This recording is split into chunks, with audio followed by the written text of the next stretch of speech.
Hello, my fellow chatterers and book lovers, and anyone else who has popped in because you are curious about what this is or you have got a bit lost. Welcome, everyone. I'm Chatty. This is my channel, Chatty the Mad Chatter, and I'm going to be chatting away madly about some books I've read because we are now in the middle of summer. So I better hurry up and tell you about the books that I was reading during the month of spring. So I'm going to be going back to my shelf, clearing through it, and I'm going to be giving you more in-depth thought on 6 or 8 of the books I haven't quite decided, and giving you some of my stats for these 3 months, April, May and June. And then I'm going to be thinking about how am I doing with my 6 plans for 26? Am I feeling I'm making good progress? And I'm also then going to be looking at possibilities that I want to read throughout the rest of summer. So let's go and look at that chaos of a shelf.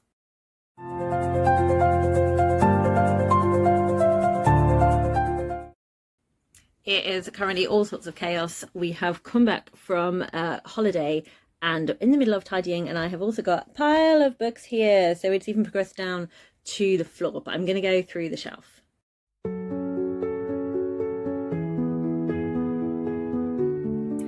Bramley Hedge stays on the shelf because that's just where it lives.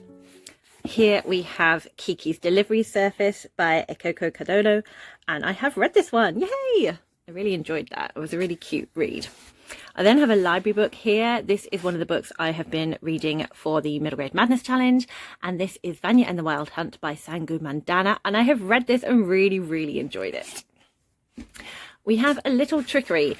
This is purely on the shelf because I recently acquired it, and this was the only space I could fit it on. So this isn't actually on my shelf to read. It's on my TBR to read, but not at this moment. So very exciting find, really. I then have Dear Mothman, which is another middle grade Madness Challenge read by Robin Gao. It's a novel in verse, and I really love this one as well. Here we have Lost Souls Meet Under a Full Moon by Mizuki Tsuchimara. And this is a book that I bought because I love the author. And I have also read this one and we'll be telling you more about it. Riot Baby by Tochi Onyebuchi was one of the books that I got as an intimidating book from my TBR jar, and I have read this one. And then we have The Adventures of Amina Al-Sarafi by Shannon Chakraborty. This was from the TBR jar as an excited book, a very hyped book, one that I'm excited to read. So of course I haven't read it. Silly me. I also did not reread The Stardust Thief to continue with the Sandsea trilogy, so I could get to the Ashfire King, both fantasy books by Chelsea Abdullah. They are desert fantasy, they have gin in them. I'm really excited for them, and I just haven't picked them up and started reading them. Here we have a duology of books. It is YA fantasy, and this is really hard to see on the spine because it's so silvery. This is Thread That Binds by Kiki Hatsupalu, and then I have the second book here, Hearts That Cut. I read Threads That Bind with Vadania from Vadania Silverscribe and Chloe from Phantom of the Pages. We started we started redoing our Let's Buddy Read Fairy Loot books together. And this is one of the ones that we hadn't read. I absolutely love this. I found this really, I couldn't put it down. I just had to keep reading. I really enjoyed all the magic. It's kind of more of urban fantasy with kind of links to Greek mythology. So I needed to get hold of a copy of Hearts That Cut. Have yet to read Hearts That Cut. I think we're going to be reading that in November. But I loved Threads That Bind. Okay, we're now onto the little book box here. So we have Sweet Bean Paste, which was a reread left over from the winter ones, but it feels very spring-like, and I definitely wanted to read it. This is by Juren Sukuwawa, and I loved my reread of this one. I did read it. Felix Ever After was a reread that I picked out for this month. It's by Case and Calendar, and it's a YA contemporary, and I did read this again and had an amazing time. I then have another YA contemporary. It is the Luis Ortega Survival Club by Sonora Rees. I picked this one out for the Spoonies read along because the main character is neurodivergent. she has autism and is mute in some situations. And I read this book and really, really enjoyed it. I then have another of the middle grade Madness Challenge books. It's A Box Full of Murders by Janice Hallett. It's her middle grade mystery book that I have borrowed from my mum. Should have given back to her, but I do think my Mad March Hare is going to enjoy it, so I need to kind of shove it under his nose a bit more, but I have read that one.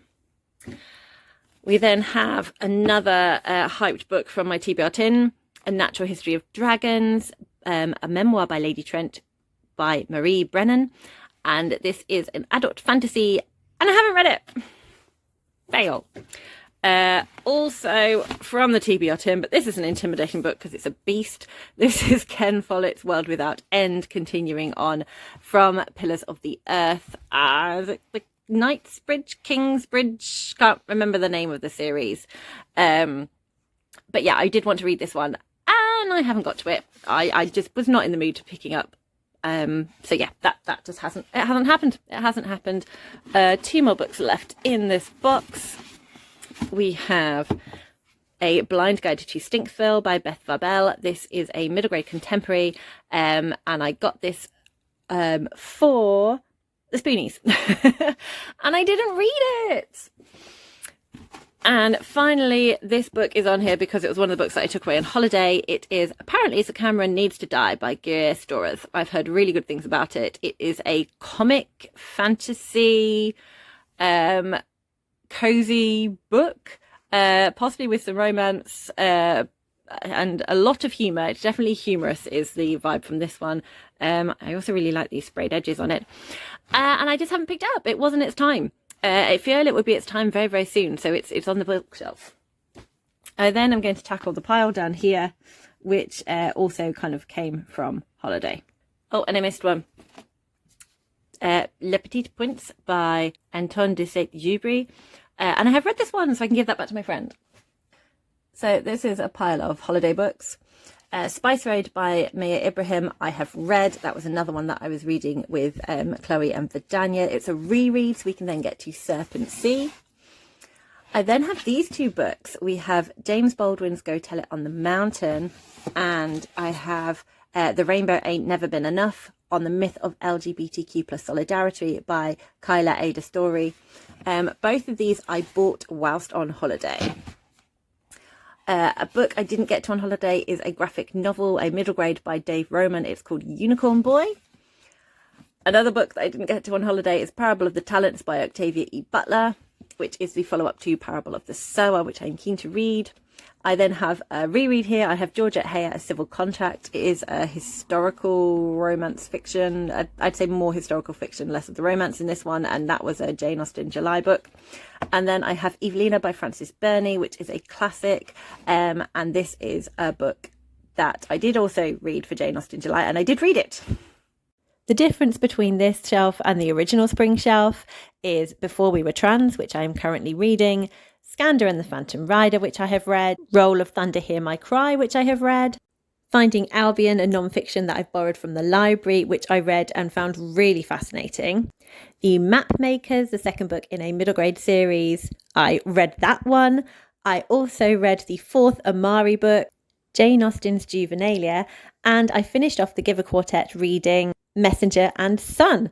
So actually, I did amazingly with my spring shelf. So I'm going to talk to you about my stats over the last 3 months.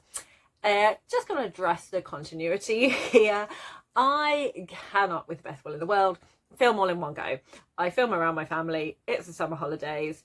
I do bits here and there where I can. So there's going to be lighting changes. The biggest change is that I no longer have glasses. Because between here and then, I went swimming in the sea and I lost them. So I am onto my spare pair, which look so battered, like this, which is not the greatest. They're literally held on by tape. So I'm probably just going to squint at the camera instead. La la! Okay, so stats. In the spring, I have read 37 books and I have DNF'd 3 books. So I started 40. Out of those books, 11 were adult books, 9 were YA, and 17 were middle grade. So I am definitely been enjoying the middle grade over the spring months, like particularly with the middle grade madness challenge. It's just been really good. I reread 5 books, and then I had 32 books that were new to me. 3 of those books were audiobooks, 1 was a novel in verse, 2 were graphic novels, and 31 were physical novels, and I didn't read any ebooks. 1 book that I DNF'd was an ebook, but it was DNF, so I'm not really putting it in there. So out of all these books, 23 of these books were mine, 6 of them I borrowed from friends and family, and 8 of the books came from the library. So that's quite good, actually, because I'm trying to mainly read my own books. So I feel that's an improvement from last year. I don't have the data for that, but I feel it is. Last season, I want to be reading more books from my shelf that were already on my shelves before the start of the year. This includes books that I haven't given myself yet. I bought them and I've hidden them under my bed, and then I gift them to myself. I used to do it for trying to be healthy. It kind of wasn't working. I'm now kind of doing it like every time I've read, roughly every time I've read 4 books, then from my shelves that I needed to read, I will then give myself another book to take out and then put on my shelves, and I can read it. Sometimes there might be a specific title that I just want and just give myself to read if I'm feeling generous to me. And sometimes I won't give myself a book if I've then gone shopping and actually bought a book and decided I'm going to have that now. So I am definitely wanting, currently the drawer is full. I'm going off on a tangent, but here we go. Currently the drawer is full. There's some other stuff in the drawer as well, but I want there to be less books in the drawer. It's just ridiculous. And what happens is some books then just languish, and then I'm no longer in that kind of mood to read them as I was when I bought them. So I've become aware of this change of reading mood and change of taste. So I'm trying to have less of a bulk under the bed for me. So kind of working on that. But those books that are already there, they kind of count as they were already in my house. So newly acquired books are new books that I have bought and put on my shelves. I want to be reading more books on my shelves than new books that I've bought and put on my shelves from this year. That's what I'm hoping for. And last season that didn't work. I'd got a lot of books and I'd been reading more from the library, and I've been reading new books, and I hadn't been reading the books that were already on my shelves. But this time, out of those books that were mine, 15 of them were new to me books on the TBR. 3 of the books were rereads that I hadn't planned to read. I'd already read them and kind of ticked them off my TBR, but I wanted to read them again, so they are from my shelves. So that gives me a total of 18 books overall, and books that I have hauled in brand new is 7. So that is a much better stat for me. We've got a ratio of 18 to 7, and I wanted there to be at least a 25% difference in between, and we have a 33.3% different approximately. So I'm delighted with that. I'm very, very, very happy. I definitely want this to continue. That is one of my big things that I want to be happening, and not just feeding my collector tendencies rather than my bookworm tendency. Okay, so I'm going to move on to genre now. So I read 13 fantasy books. What a surprise that is the top genre. 7 contemporary books. Again, not surprised, that's the second top genre. This one did surprise me. I read 5 historical books. I don't usually read a lot of historical fiction, so that's really exciting that I've read 5. 3 non-fiction, which is very good for me. That's quite a high number. 3 mystery books, also quite a high number. 3 dystopia books. Last year I didn't read any, so I'm really enjoying the dystopia this year. 1 magical realism and 1 sci-fi. Another goal that I have is 50% of what I read be by global majority authors. So that's something I'm always striving for and always trying to achieve. I don't often do it. So I read 16 books by global majority authors and 21 by Western Eurocentric authors. So the percentage is 43.2 of my books are by global majority authors. So that's not 50%. So I'm not hitting that, but that is a lot closer and a lot better than I have done in the past. So I'm very pleased with that. I also like to make sure that I am reading diversely. I don't just want to read books that are about people like me. I like to expand my horizons.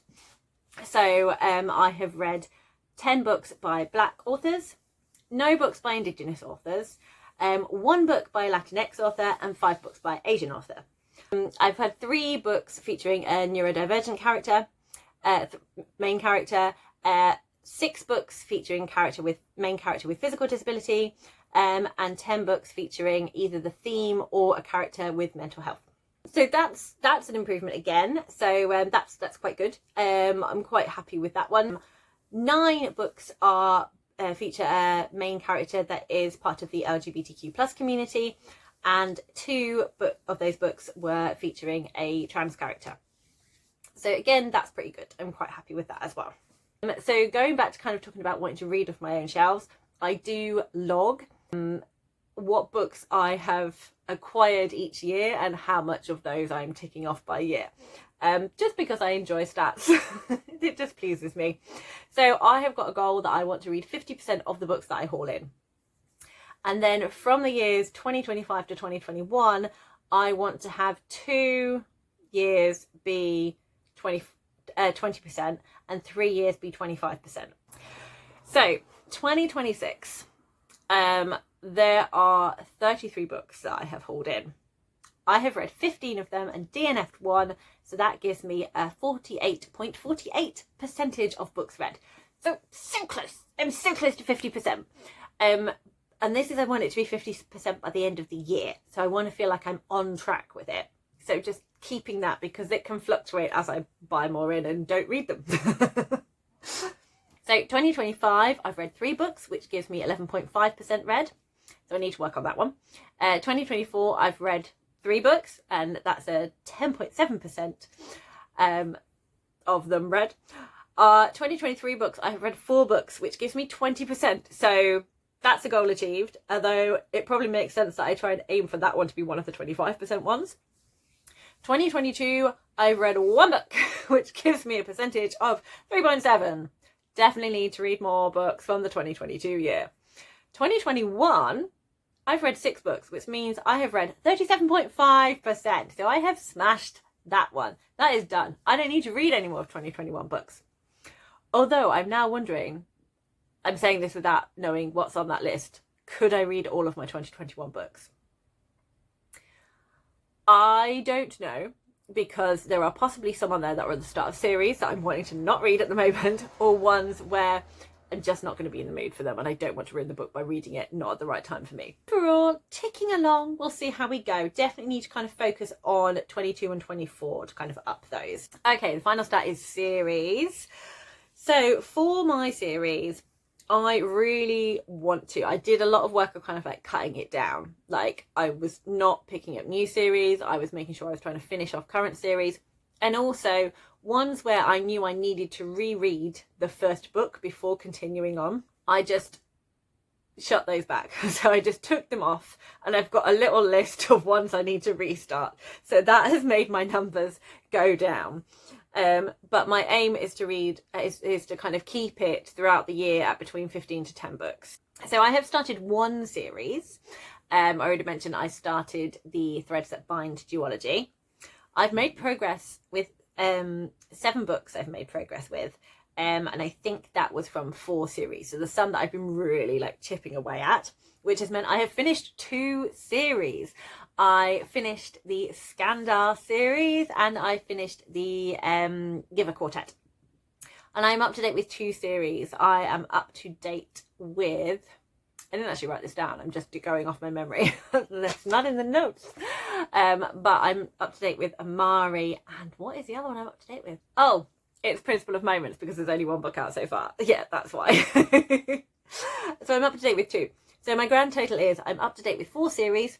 I don't have a number for that one. Don't want it to get too ridiculous, because then when all the new books start coming out, that's going to massively chunk up the currently reading series. And with my currently reading series, there are 14 books. So that's good, because that's less than 15. So yay. So that's good stats. I'm very happy with all of that. So now I'm going to go through, I have got 6 books that I'm going to talk to you about. So I'm going to give you my thoughts on 6 of the books that I read over this season. So So the first book I'm going to talk to you about is a middle grade historical fiction, and it is Let the Circle Be Unbroken by Mildred D. Taylor. This is the 7th book chronologically in the Logan family saga, but it is the 3rd book published. So Roll of Thunder, Hear My Cry, which is the most famous one, was published in 1975. This kind of pretty much follows on from it, but it was published in 1981. For years, I did not know that anything existed beyond Roll of Thunder, Hear My Cry, and I would have loved a copy of this when I read it for the first time, because I've never before felt a book had so many questions that I needed answers to. Mildred D. Taylor, having then reread it and read more read it as an adult and read some more of the novellas she's published. I really love her writing, her sense of place, the voices of her characters. They really call to me. But she really absolutely excels in the novels, like how you see certain events happen and how they affect the characters and this family and what they go through and how tight they are. It's just so powerful, and you're rooting for them the entire time. Like, Cassie's such a fantastic protagonist. Like, she has her flaws, she's very quick-tempered, but her heart's in the right place. You can see her struggling with the injustice that is all around her, and trying to find her voice and trying to find the right way of expressing herself when she kind of struggles against what other people think and do. Especially, she's just starting to get the sense of the world isn't fair, and there is a danger to voicing so frankly and loudly that the world isn't fair. And there's so many things that are dealt with in this book. So Roll of Thunder, Hear My Cry very much kind of like started to take the plaster off the wound in a way. Like, it started to peel back the layers that the children have kind of been protected within the farm, within the black community, within the family, and they're starting to see that the way they're treated in other places, the way that white people treat them, and that there's no justice there, the world is a harsh place. So they start to see that. In Let the Circle Be Unbroken, that is pulled right off. Like, there's so much more that's kind of explored within that. And Cassie, and especially Cassie and Stacy, Stacy's the oldest brother in the family, they really kind of come more out into the adult world a little bit more. So the book looks at these themes of the justice system. So there was a big event that happened at the end of Roll of Thunder, Hear My Cry, and that kind of comes to its conclusion within this, and it's all brilliantly done. Like, the tension, the hope, the demands for justice, all of those feelings are really beautifully dealt with within it. And like all the historical details and things, like, you really feel like you're there. Like, she really puts you in that place. Your heart's beating, you're in the emotions, you're really feeling for all these characters in here. The title of this book, Let the Circle Be Unbroken, there is a moment at Christmas time when all the family is feeling really low, and they sing the hymn, Will the Circle Be Unbroken?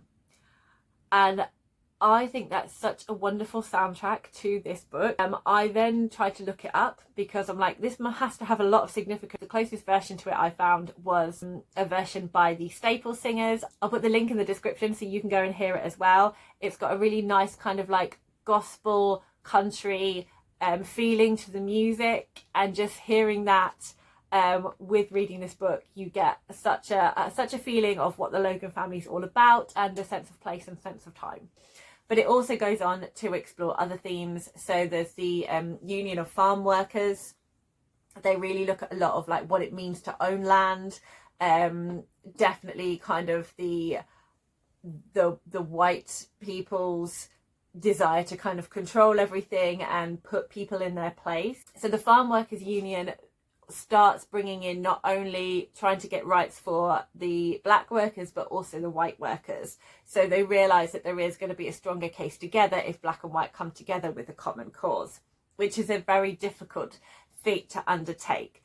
And you also start to kind of see this nervousness and mistrust within the Black community and the white community, exploring like what happens when they mix together, the kind of the fears, the problems that it can lead to.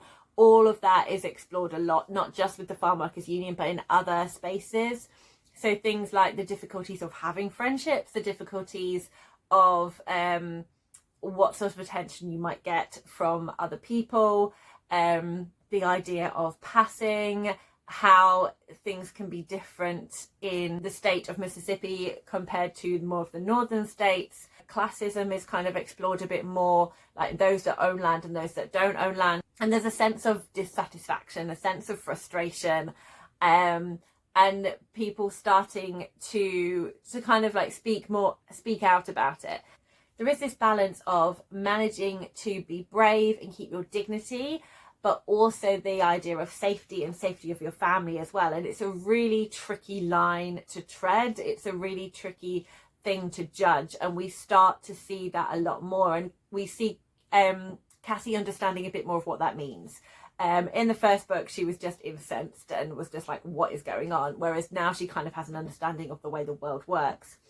A few other things that are also looked at as well is the right to vote, and the difficulties of the fact that the Logan family are landowners and they always need to keep coming up with money to be able to pay the mortgage so they get to keep their land that is theirs by right. So there's lots of things kind of coming together. Stacy starts to feel frustrated about the role he has and he wants to do more to help the family.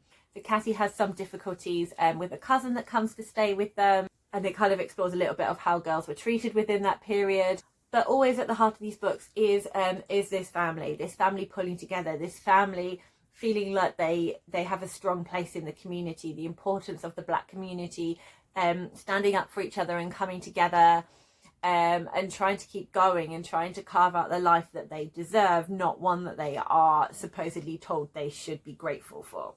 And also within that, you then have the very tight-knit family of the Logans, and we get a lot of Uncle Hammer again coming back. We meet, like I've already said, a cousin and one of Mrs. Logan's brothers.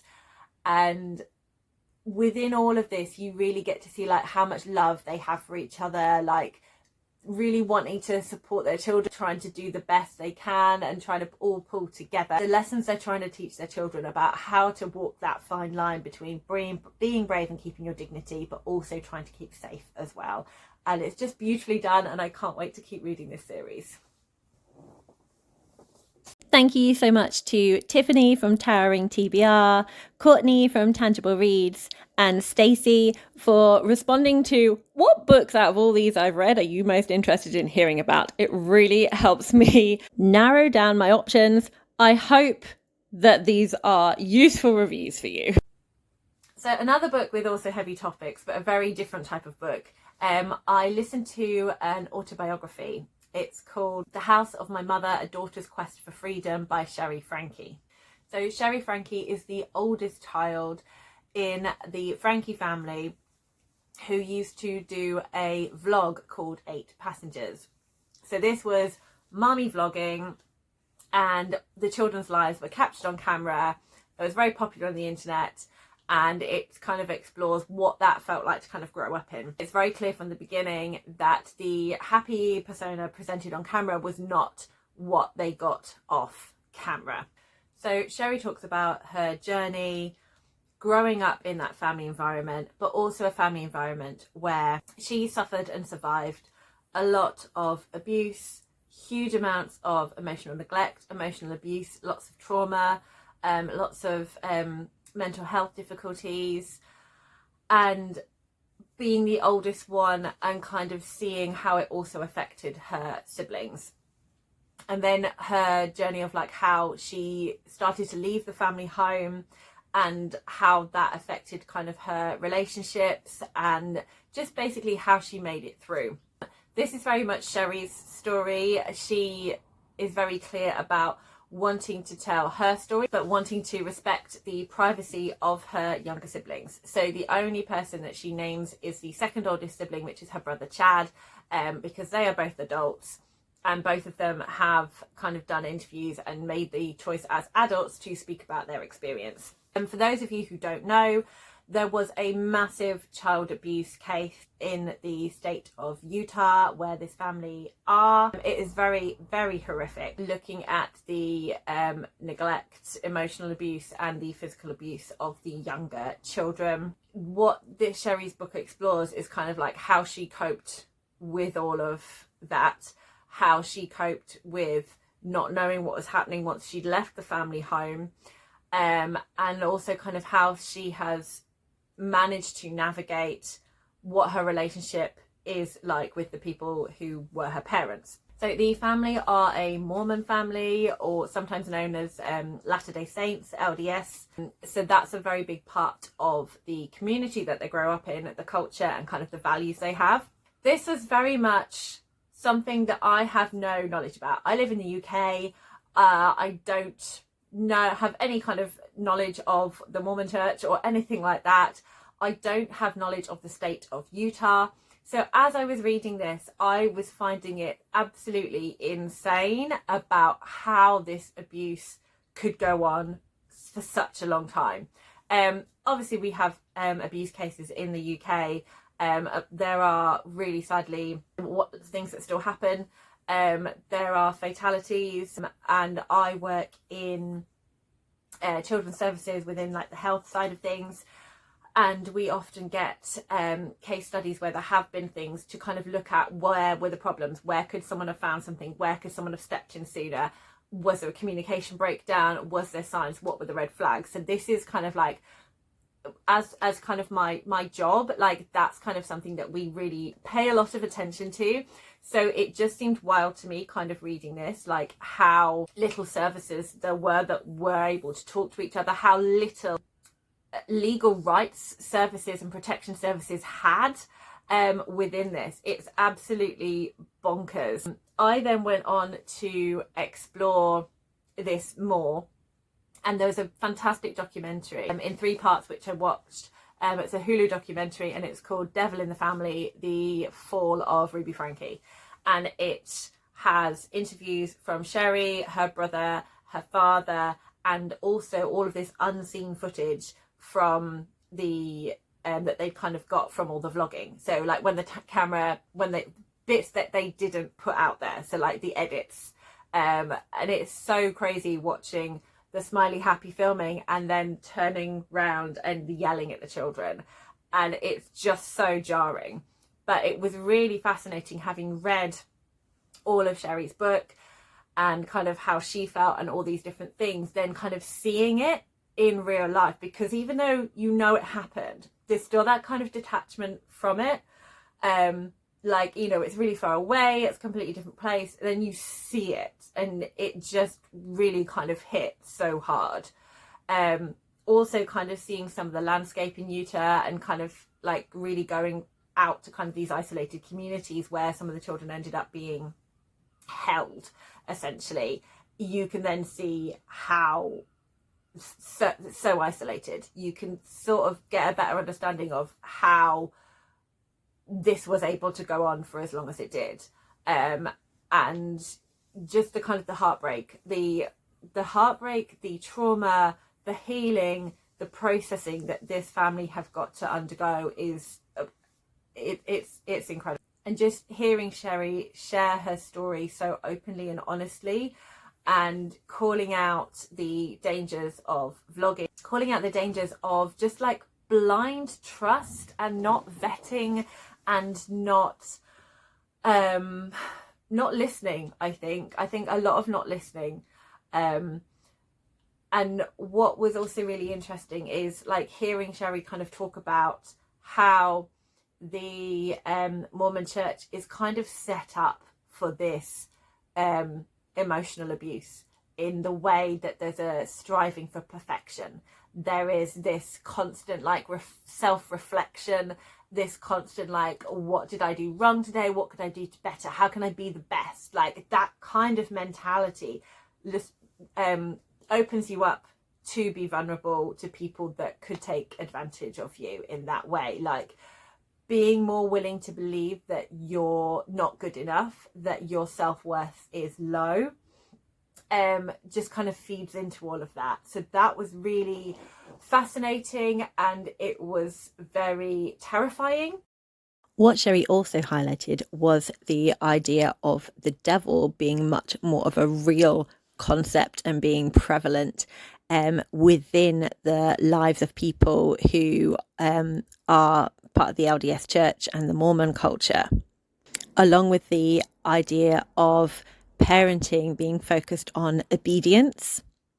A chilling phrase is the idea that love is earned and is not a given idea.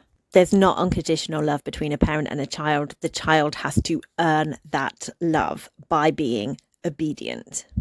All of which fed into the abuse that was happening within the home, both emotional and physical. What I didn't realise until I explored further, that this was not just an extreme situation within one family's household. So on the screen, I've put up some YouTube reactions and discussions from Mormons and ex-Mormons. So there's Alyssa Grenfell's Exmorman Reacts, and there is Mormon Stories, with a collaboration of different people from the Mormon community, hosted by John DeLynn, which looks at LDS or Mormon doctrine, talking about the physical appearance of the devil and how parenting is usually done within the LDS culture. And they go much deeper into the doctrine and to things that they feel should be explored more. Read the book, watch the documentary, take a deep dive. I'll put all the links in the description box, but I'm going to be focusing on Sherry's story and Sherry Frankie's thoughts and feelings around what happened to her. From the themes of mental health and abuse, I think it was very insightful to kind of see this healing, to see this journey, and to see how strong Sherry was to be able to keep questioning things. So even when she was depressed, brought down really low by not only her mum and the absence of her dad, also this abusive therapist just kind of really pulling Sherry down. And then when she starts to question that things aren't right, that actually this doesn't add up, she really starts to break away from it. And it's not an easy journey, and there's so many steps to it. Like, she struggles right from early on with kind of depression and the suffering from this neglect of any kind of emotional warmth from her mum.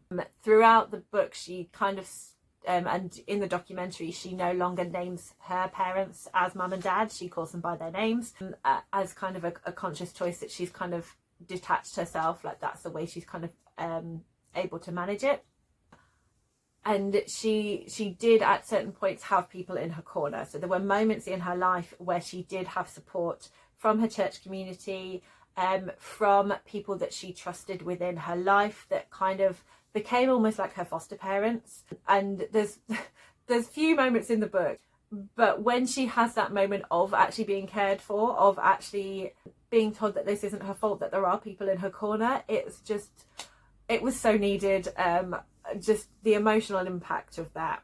So from suffering all of that, she is in a very vulnerable place, and having to deal with all of that whilst kind of growing up, the pressure of the filming, the worry about the neglect of her siblings, and kind of the emotional abuse happening, and then her own kind of mental health, sense of worth, like all of that, like managing to juggle all of that, it was just heartbreaking and incredible to see how she managed to come through it. She has done a lot of kind of like soul searching and healing and processing. It's an ongoing journey. I don't know how you kind of get through the other side. I think it's just something you continue doing, you continue managing, you continue working out, you continue working through. It was very, very heavy. I definitely recommend, do read trigger warnings. I put the links of Storygraph in all of my videos. So if you are interested in this book, which I do if it sounds like exploring those themes, hearing someone's story sounds like it would be interesting for you. I'm not going to say enjoyable, because it's not. What's inspiring is Sherry herself, like hearing how she navigated all of this is incredibly inspiring. The audiobook was narrated by Sherry, so hearing her voice, hearing her talk about it, I really appreciated, but it is very heavy, like I have said. It just goes from something that is awful to like mega horrendous to absolutely horrific. And you just feel at every step of the way for these children, for these young people, how on earth they cope and come back from that. It's, yeah. So Sherry kind of explores like how she managed the relationship with her parents, with Chad, and with her siblings. It's very clear that Ruby Franke has such a need to control every little thing and this desire to be perfect. Because she feels she doesn't control everything of her children's lives, she just then starts to pull them apart, like small boundary breaking. She comes down on like a sledgehammer and makes such a huge thing out of it. Mild spoilers. At different points, Ruby deems Sherry and Chad's behaviour to be so bad that they need behaviour therapy. The therapist is a master manipulator and is abusive. And at certain points they were able to support each other, but at certain points like they were pulled too far apart. And the brainwashing and indoctrination that happened, there were moments when Sherry was almost estranged from different members of her family. And it's just horrific. So like seeing her managing to kind of like start building those relationships again. Sherry is able to somehow not believe in the therapist that initially she did believe in, and to break away. She leaves the family home, going to university. Chad, however, continues to stay, having weekly sessions with the therapist. The therapist moves into the family home, and Chad and Kevin, the dad, are kicked out of the family home, still continue to have therapy sessions in order for them to work on themselves to be able to be allowed back in. During this time, they are not allowed any contact with Sherry either, and neither is Sherry allowed back in the house. So she's also, as well as like managing her relationships with people, she's also managing her relationships with the church and with her own spirituality, and kind of how she kind of brings that all back around, and how she kind of continues to make sense of life and continues to be living the life in the way she wants to. Another mild spoiler warning and trigger warning. Whilst at university and estranged from her family, Sherry is incredibly vulnerable and is essentially groomed and coerced by someone in the LDS church who is an older man. Sherry does eventually confide in people, and with their support is able to put up boundaries and say no and break away from this abuse. When reporting this to elders of the LDS church, unfortunately there is victim blaming and no accountability from the abuser. At the same time of this, Sherry is desperately trying to find out if her siblings are okay, trying to have conversations with the neighbours around the house, and together they are trying to get child services to go and investigate on the well-being of the children. I had a great experience reading this book, but it was incredibly heavy. It definitely helped me look at how abuse can happen, especially emotional abuse, how you manage that as victims, and particularly looking at so it's not just fight or flight, there is also freeze and fawn as kind of reactions to abuse, which we don't hear of as much. We either hear like you try and fight something off or you try and run from it, but sometimes you are just too surprised and stunned and shocked to move, so freezing and kind of disassociating yourself with it, but also trying to make your abuser be more comfortable, so maybe they'll leave you alone. So that kind of the fawning aspect of it, that one is never more widely spoken about, and I think all of that is really, really important when you are thinking about abuse and survivors of abuse. So yeah, very full on and heavy, but a great experience if that is the place you are in at the moment. And I definitely need a drink after all that talking. So I am enjoying Diablo. So this is lemonade with passion fruit and mango syrup in it, which is very tasty. So the next book I'm going to talk about, very different. This is Lost Souls Meet Under a Full Moon by Mizuki Tsusamura. So I absolutely loved Lonely Castle in the Mirror by this author. It's one of my favourite books ever. So I was very keen when I saw there was more books that have now been translated. This has been translated by Yuki Tajima. So I got this last year and I was unsure kind of going in because I knew it was going to be more sort of shorter story based with something to link them together, and that can be quite hit or miss whether or not that works for me. So as always, I find the writing really beautiful. There is definitely a whimsicalness to the writing. Like, it's not overly flowery, but there is like a lyricalness to it as well. So you meet different characters that all are going to see the go-between. So the go-between is someone that will put you in touch with someone you want to meet who has died. So when there's a full moon, you will get to see them for that duration of that full moon. You only get to see one person ever in your life, and the dead person is only ever allowed to come back once in their time. So the go-between kind of will connect those together, make those meetings happen, and then the living person gets to see the dead person for whatever reason. So all the stories obviously are very different, there's different reasons, and it just kind of explores those moments of humanity. So some are more detailed than others. One, it's literally just about the meeting. Others, you get more of them and their family, or kind of like building up to a friendship. So you get more of the backstories. Some, and it really kind of explores that theme of grief, loss, how would it feel to meet someone again? And it really kind of explores how that affects you and your life, like the choices you make, things you choose to say or not choose to say. When I'd read the first 3 stories, I was definitely feeling like I didn't know if I would want to keep the book. It was going to be something that I would have enjoyed reading, glad I read, but don't know if I'd ever pick up again.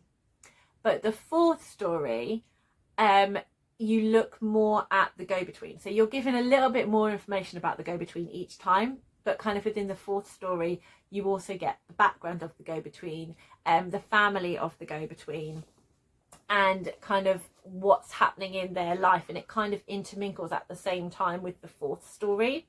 So I loved the 4th story and I loved the story of the go-between, and that really kind of pulled the book home to me with the themes. So it all kind of pulled it together for me at the end. Still not going to be up there with Lonely Castle in the Mirror. It's a very different type of book to that, and I wasn't expecting it to hit the same heights as that one because of its format of it being kind of short stories. But I definitely enjoyed the reading experience. I did get the emotional connection with the characters at the end. Up until that point, I hadn't had any emotional connection, and that's when I don't love a book. I need to have an emotional connection to make me love the book. So I will at some point be getting, there is a follow-on to this. I think you follow on with the go-between, and then there'll be more stories kind of linked in with that. So I do want to read that one at some point. So the next book I'm going to talk about is Riot Baby by Tonchi Onibuchi. And I have no idea how to talk about this book. This is a book that I am going to need to read again and again to be able to take it all in. This book is tiny. It is, how many pages? 173. So it's not even 200 pages. And it packs such a punch. There's so much that happens in it, but you don't feel at any point that you are racing through it and not able to kind of like catch what's going on. Like, it gives you the highlights, it gives you the key parts of this story, and it keeps building and building this picture. But I feel from that first read, I'm still feeling a little bit of that chasing the story mode, and that there's bits I've missed and haven't picked up on. So I'm really looking forward to picking it up again because it's really small, probably next year, and having another immersion in it. So Riot Baby starts off with Ella, who has so it's a sci-fi dystopia fantasy. It's a mixture of everything. So Ella has these kind of unexplained gifts. She has this kind of power. She can get glimpses of the future of things that might happen. It also then grows into kind of more of a physical power. And she sees her brother being born. And then we go to kind of like her and her brother being older, and kind of like what the neighborhood is like for black kids, what their futures kind of might be, what kind of support they have to carry on with their lives, where they're likely to end up. The poverty and lack of choice is shown and sort of hinted at. It explores the abuse of power within the police and racism, and the how prisoners are treated and the prison system, and that kind of management of power. If you have power, what can you do with it? And what should you do with it? And what's acceptable and not acceptable? So you see a lot of Ella, you see a lot of her brother Kev, you also see a lot of their mum and their kind of relationships with each other whilst they navigate the difficulties that are in their life, and all those themes are explored. And I think that's all I can say without giving massive spoilers. So I was holding back throughout this book because I just felt the entire time something bad's going to happen. So I was holding back from making too much of a connection with either Ella or Kev. Ella, I felt, was more complex and kind of harder to understand and connect with, but I did have an emotional connection to Kev. His story was slightly simpler in that aspect, but I really love the connection between the two siblings and how they try and navigate things. And I just feel that this is a book that I don't know, is it studied in schools? I don't know. Is it studied? If not, it really should be. I think this is definitely a book that is perfect to be used for exploring all the themes, looking at the narrative use, like all of that. I think it'd be fantastic to do that. I'm saying that, but at the same time, like sometimes when you overly dissect a book, I think you can kind of take away like the flow and the joy of it at the same time. So I wouldn't want that to happen, but I definitely like feel that this should be renowned as a classic. When was it published? It was published in 2019, so still relatively new. But I feel it has the potential to it should be one of those books that is a classic book. It's a modern classic. That's what I feel should happen with this book because it's really impactful. But I'm still in a little bit of a blur about it all because there's so much in it and I still don't feel that I've completely processed it and taken it all in. So I will be reading this again and I've no idea if this review has been helpful or not, but that is all the thoughts that I have. And I definitely want to be reading more work by Tonchi Onyebuchi. So now I have a reread and it is Case and Calendar's Felix Ever After. I had the best time rereading this book. When I wasn't aware at the time, but I think when I first read this, I was definitely chasing the story. This is a contemporary YA novel. Felix is a trans boy who is in high-end college on a scholarship. No, it's not college, is it? It's not college in the US, would be in the UK. He's kind of within the school system looking at going into college. And there's this summer program at St. Catherine's where they are doing lots of stuff to do with the arts. So there's art, photography, all of those kind of things happening. And they're basically building up their portfolios to be able to apply to different places. He wants to go and study art at a prestigious college, but there's only one scholarship program. So him and a classmate are kind of like sort of rivaling it out for that, but that's just a minor part of the story.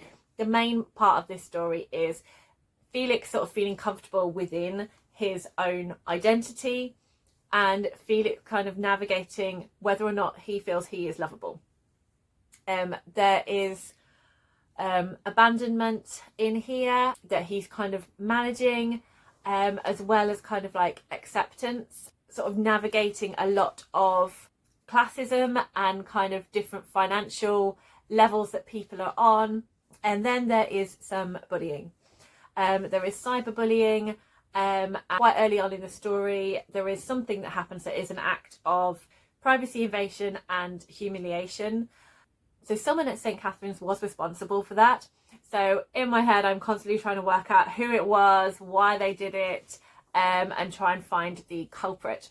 Felix is also kind of navigating attraction, falling in love, and the idea of being in a relationship, because he doesn't believe that he's someone that is ever likely to be loved or kissed.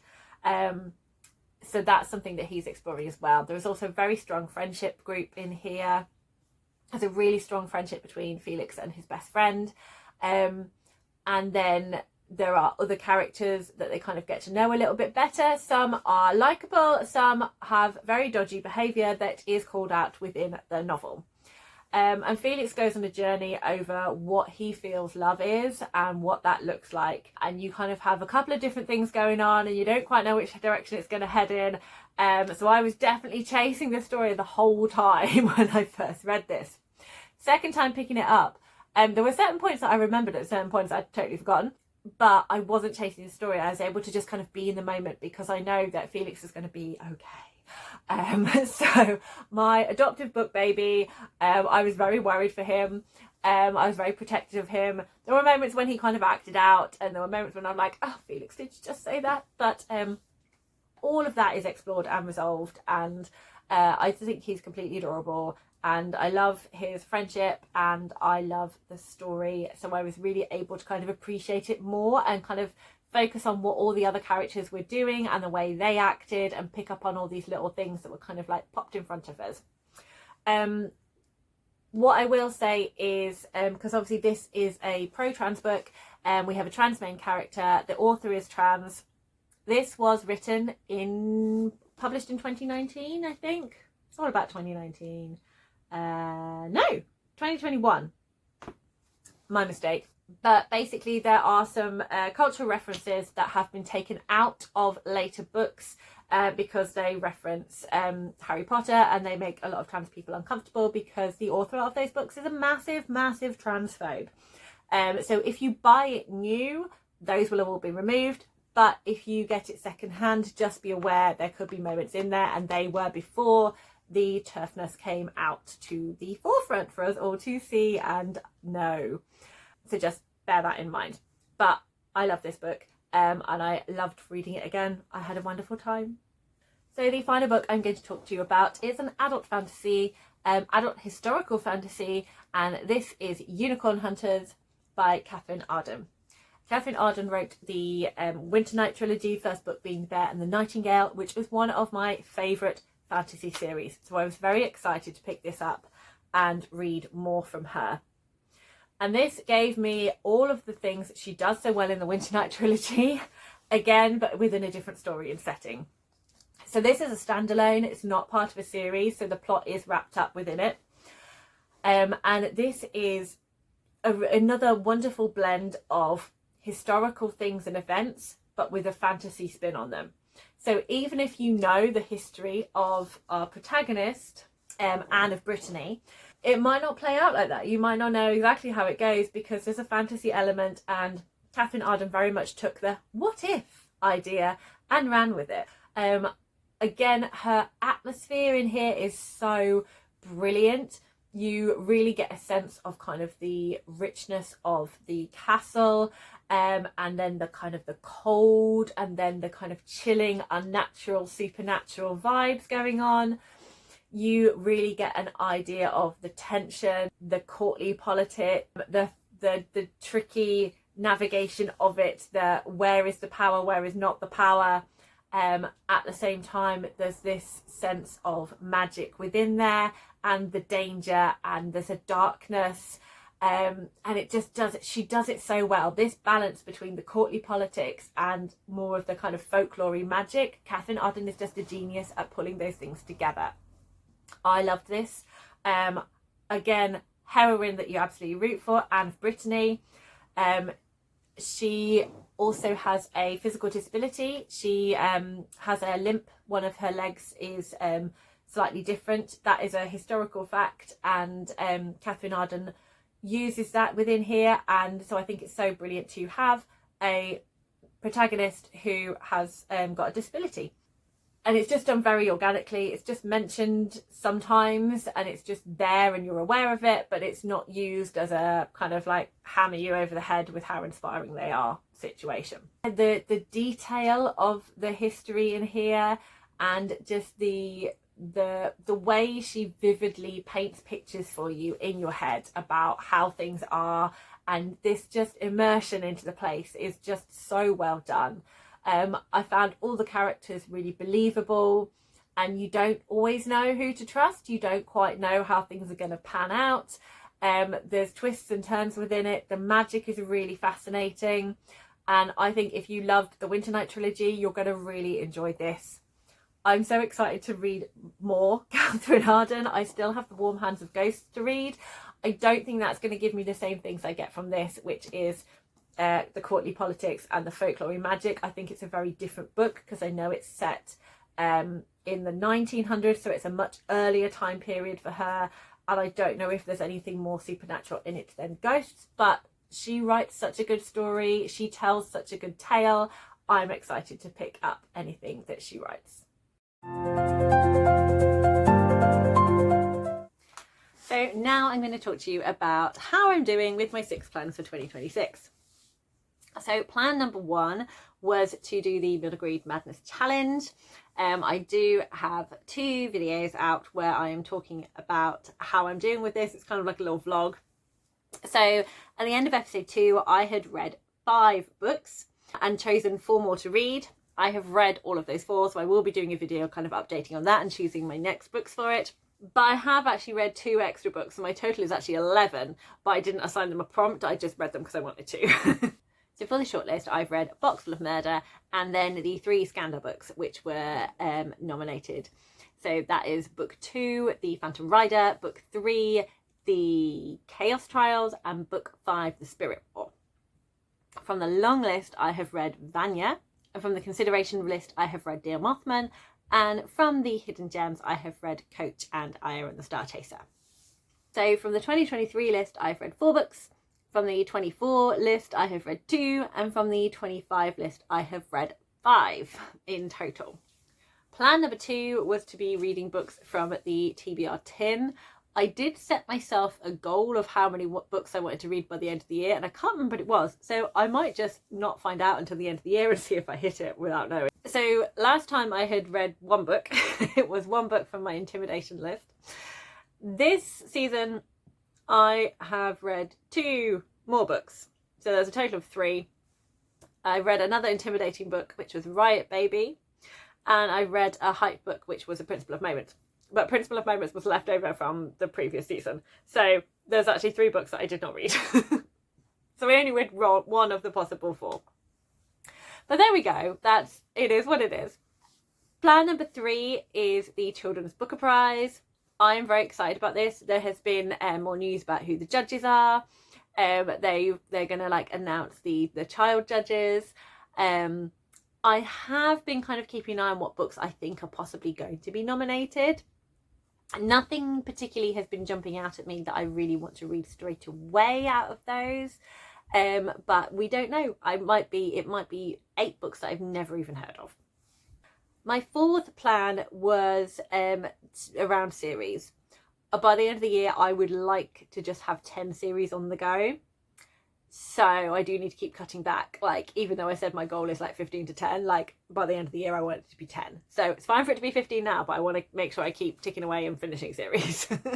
That being said, I'm also encouraging myself to read more series. I do want to fully read 2 adult series where I own all the books. Looking at 2 middle grade series where I own all the books. 1 YA one where I own all the books. And then for adult and middle grade, looking at 2 where I just own the first book. Now, I've been looking at my shelves. I don't actually have any middle grade books where I only own the first in the series. Like, I have got the second one. If there's a series going, I have got the second one. But there are lots from the library that I'm interested in. So I'm going to put that one on hold. But there are lots of middle grade books where I do own all the books. One of the ones I'm making my way through at the moment is the Hatmakers series by Tamsin Merchant. So I've read Hatmakers and Mapmakers, and I have just got, is it Troublemakers to go. There's a big ship on the front, so I presume we're going to be doing some sailing on that one. So I'm feeling happy that I'm definitely going to get that middle grade series read by the end of the year. So that's really exciting and I'm really enjoying it. It's a really lovely whimsical series. I have finished a YA series. I read all of the Giver Quartet. So that's brilliant. So that's my YA series done. I have got a lot of first books in the series for adults. So definitely lots of adult fantasy series where I've just got the first book because I've been very good and I have not let myself buy the second book until I've read the first one and seen whether or not I enjoy it. So that would probably be a good plan to try that. But at the same time, I don't think I'm letting myself do that until I chop down my series a bit more. My brain. I mean, it's good because this is what I want to be doing. But at the same time, it is stopping me from reading books. But I do know the whole reason for me doing this is I do know I prefer and get a lot more out of my books if I do read my series closer together, because then I get a better sense of kind of where it's going. And I really love the emotional payoff, like especially following things through in a series, like when there's been a plan all the way through and certain things make sense that they hadn't been connected to before, you get these wonderful character arcs. Like I really enjoy it. So that's why I have this goal. In terms of adult series where I own all the books, like I said, I've stopped myself buying all the books in the series because I have been burnt before by not enjoying some series where I bought the books because I'm a silly sausage. But I do have one where, is it just one? Yeah, no, I think there's only one adult series that I have where I own all of the books. I've got duologies. So obviously, clearly, I'm not counting duologies as series in my head. But I do have some adult duologies. But yes, I will come back to the adult series when I feel I can pick series up. So in a nutshell, I've done one YA series. I'm very close to completing a middle grade series. Oh, that's it. That's the other middle grade series, the Logan Family Saga. So I think that's definitely going to be the second full series of books that I own that I'm going to be wanting to complete. Skander is not mine. That is my Mad March Hares, so that one doesn't count for this, but I did read that. Yeah, so adult series I kind of need to be focusing on. Right, let's move on.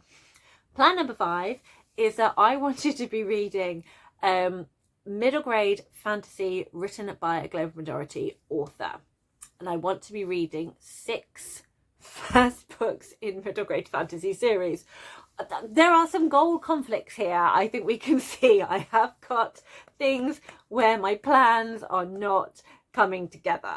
But yeah, my plans are not helping each other. So I have made some progress with this because previously I hadn't. So the reason I really want to do this is because a lot of the books, one of my favourite books to read is middle grade fantasy, and popular within the Middle Grade Readers' Choice Awards. It's very rare that you get global majority representation on the shortlists, especially fantasy. It's more likely to be there if it's contemporary. So you get a lot of global majority contemporary, but not a lot of fantasy. So I'm on the hunt for more. Amari at this point in my head does not count because she's so big and popular, which is brilliant. I am looking for other ones besides Amari. So I wanted to find books that are first in a series that I can really enjoy and kind of push forward, and then we'll be putting up for kind of like hidden gems. So 3 of these first in the series fantasy books I wanted to be from this year. I wanted them to have been published in 2026. I can't find any. Does anyone know any fantasy books first in the series? Like, I don't want it to be a continuation. I want it to be the first book in the series so that we can all get excited together and look forward to reading it and be supporting global majority authors. But I can't find any that are first book in the series published this year. If you know of any, please let me know. I would love to, I'd love to read them. I'd love to find some. So 3 of the books that I want to read are ones that it doesn't matter what year they were published. So I read one. I've read, like I said, I've read Vadania and The Wild Hunt. So Vanya never made it to the shortlist. She was just on the long list. And I really enjoyed this story. I'm going to be talking about Vanya and The Wild Hunt more in my Middle Grade Madness Challenge vlog. But this has got a lot of folklore from Indian culture as well as British, and it's kind of like an amalgamation. And also there's a really nice kind of diverse feel to this kind of hidden magical world. There's references to hunter goddesses across a much broader spectrum than you would think. And there's also really lovely diversity representation. There's neurodiversity representation, there's LGBTQ plus representation, and it's a really heartwarming story, full of whimsy, full of family values, full of bravery, and just delightful magicalness. So I really enjoyed that one. So that was published last year, that was 2025. But the sequel to Vanya and the Wild Hunt is not out until next year, so it'll be out for 2027. Another book, and it's one that I'm currently reading, is The Elemental Detectives by Patricia Lawrence. And this was published, I think it was 22. I did not realise that this was fewer years ago. That doesn't make sense. I didn't realise. This is historical fantasy. It's set in Georgian London, and I'm having a wonderful time with it. I really enjoyed the kind of the setting, and hearing about all these kind of like mythical elemental creatures.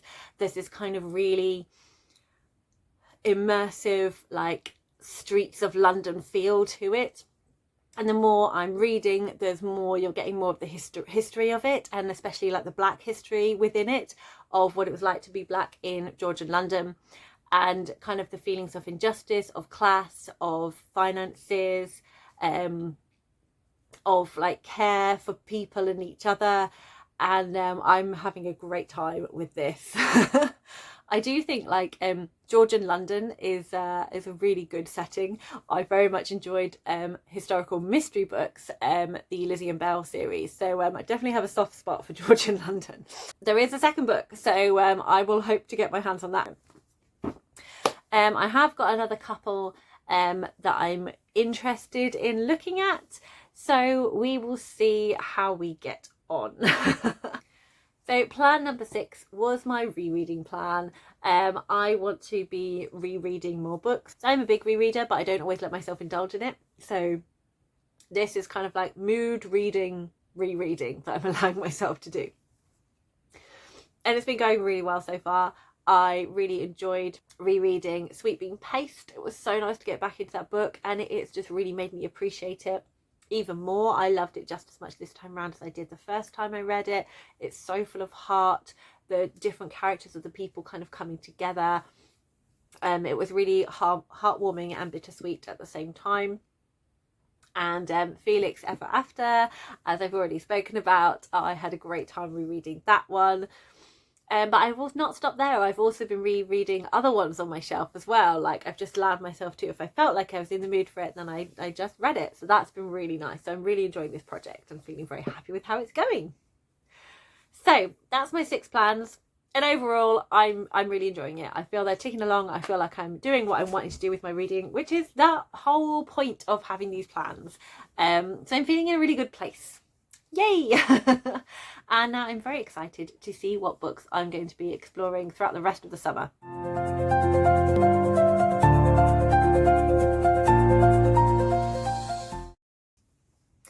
So I do feel that I definitely want to be reading this one very, very soon. The Adventures of Amina El-Sarafi by Shannon Chakraborty. I haven't read fantasy for quite a while, so I'm definitely in the mood to be picking some up. That is the start of my possibilities, and I think it's a very strong contender for being on the shelf, even though it's been on my shelf for ages. Another, I want to continue with this duology, Parable of the Talents by Octavia E. Butler. Again, I've had a few kind of lighter books, and I'm feeling like I can cope with a possibly heavy dystopia now again as well.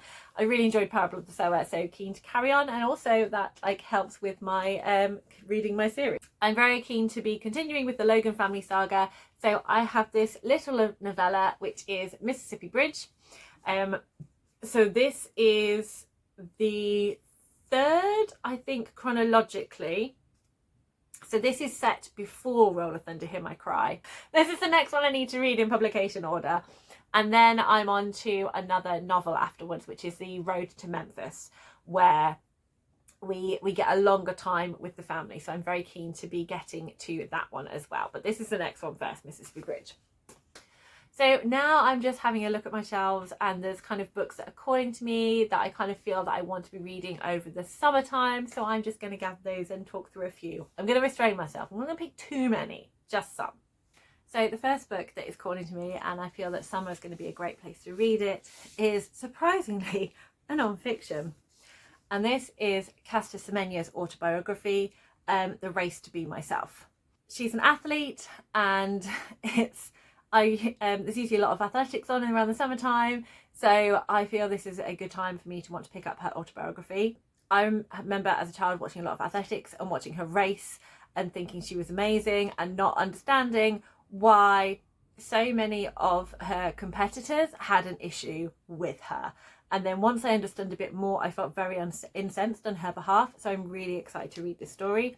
I'm just going to read the back so you get a better sense of what it's about, because I think it just explains it perfectly. Athlete, icon, activist.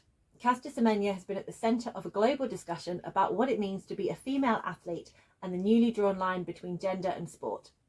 Throughout the intense speculation, harmful rumours and long legal battles, she has remained quiet, letting her running do the talking until she was banned from competing and defending her Olympic title in 2020. Now Caster is ready to tell her story and tell it in full. This is the unfiltered, unflinching account of a champion's silent and stolen years, both on and off the track. The complete life story from a little girl who grew up running in the dust to a woman fighting to run free who is slowly changing the world. And then we've got a few quotes on the back here.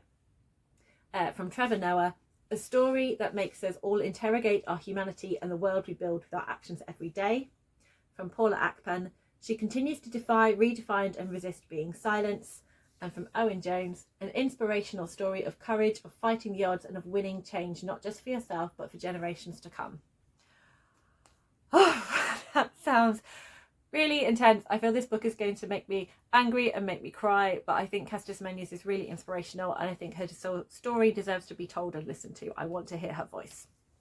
I then have a couple of books here that are YA thrillers, I believe. Definitely the first one is. So this is Firekeeper's Daughter by Angeline Boulet. I read and loved this. This is one of my favourite books. I definitely want to reread it, and then read the second book, which is Warrior Girl Unearthed. So this is about one of the characters that we meet in Firekeeper's Daughter. So I want to reread Firekeeper's Daughter and then read this one for the first time, that's been sat on my shelf waiting to be read. I then have People Person by Candice Carty-Williams. So I have just heard that I've read Queenie by Candice Carty-Williams and I loved it.